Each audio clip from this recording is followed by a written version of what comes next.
Hi again. Today we are continuing in our review of Psalm 105. Today we're going to be a little longer. I know we've been averaging about 4 to 6 minutes.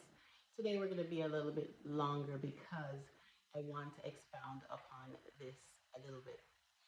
So Psalm 104, 105, sorry, Psalm 105, 44, and it reads, and gave them the lands of the heathen, and they inherited the labor of the people.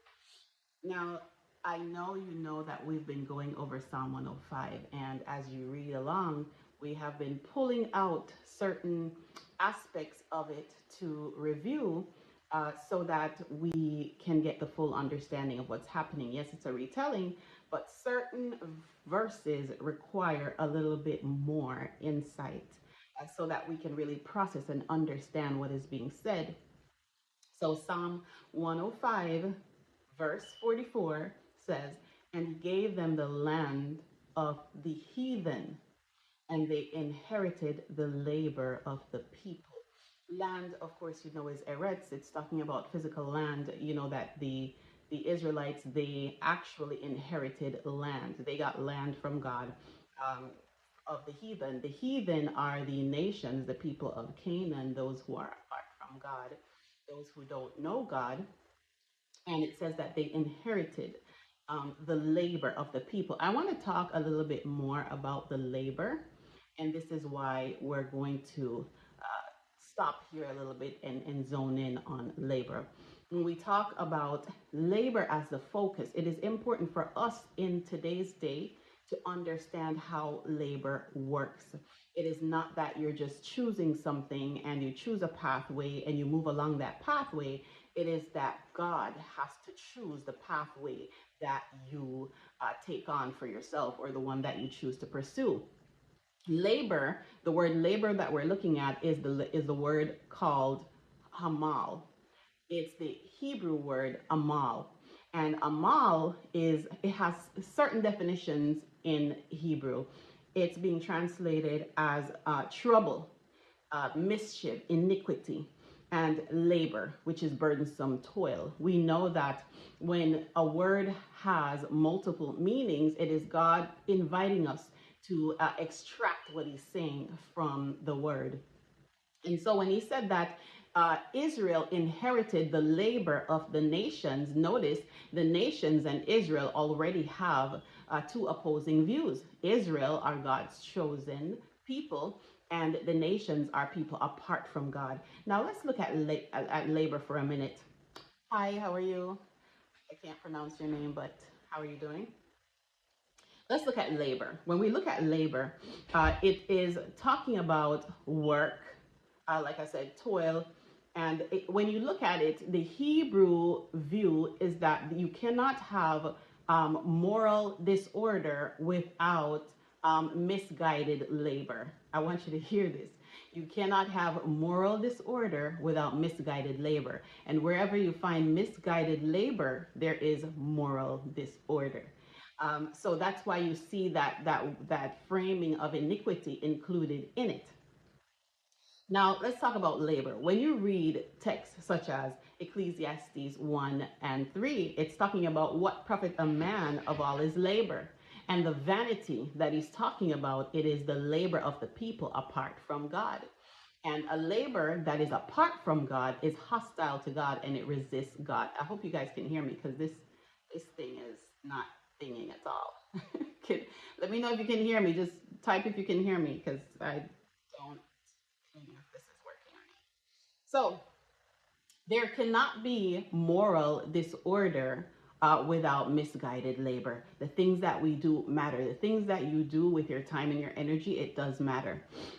When you talk about a people being self-directed, it is something that is not good. And I know it goes against our upbringing, grow up, go to school, choose a vocation, and just do that. I want to tell you that there is a pathway for your life that is already decided that you have to get from God. And a relationship with God will uncover what this is. Even in the good things, you can be doing good things that are not God things. And it is better not to do that, because what you're doing is the labor that God has already assigned to you, you won't have time to do this. So I'm going to read this for you that I created this morning, that I extracted this morning.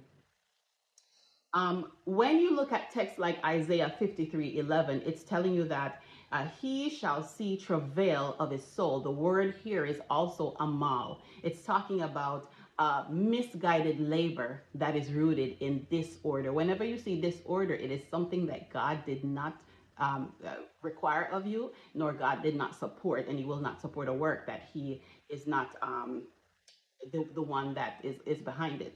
So whatever is produced outside of God's order is disorder and disobedience. I want you to hear that. Whatever is produced outside of God's order is disorder and disobedience. It is also showing you that it is sinful. It is sinful to just order your own steps, because your steps must be ordered by God. Now notice the reason why Israel, God's chosen people, was given these lands is because the people that they're taking the land from, the land that they were inheriting, was from people who had labor. So the Canaanites, these nations apart from God, they were busy. They were busy doing a lot of things, but none of it was for God.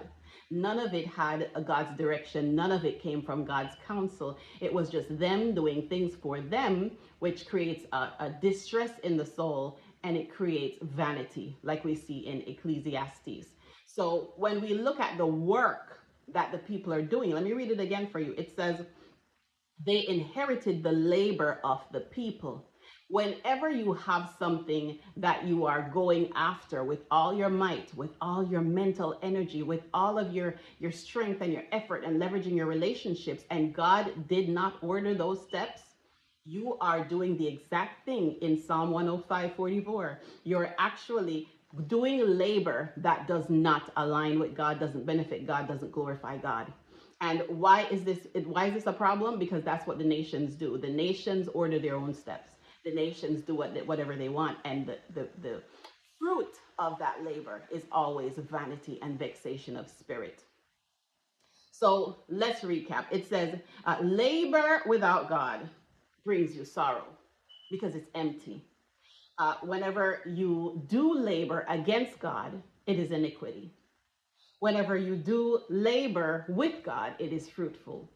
The moral of this verse is that you should ensure that the things that you're doing, the things that you're passionate about, the things that you get joy from are not only good things, but they are things that are ordered by God.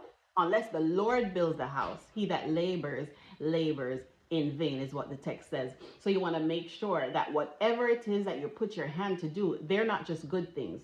They're things that God will be glorified in. Not in that they're good things, but in that they are aligned with him and the plans that he has for your life. Again, this is a recap of Psalm 105:44. And the word that we focused on today was labor, which is amal. It talks about toil that is outside of God's purpose. And it shows that whenever you labor outside of God's purpose, other people will inherit your works. I want you to continue. Remember, we have tomorrow to continue to go through Psalm 105, and then we'll be done and we will start on something else. But if you need to hear more on this teaching or any of the other portions of this text that we've been reviewing so far, I want you to just comment on any one of the days, part 1, part 2, part 3, part 4, and we will expound on that in a full-length video. But I want you to just read, absorb, interpret, make sure the word speaks to you, and see you on the next video.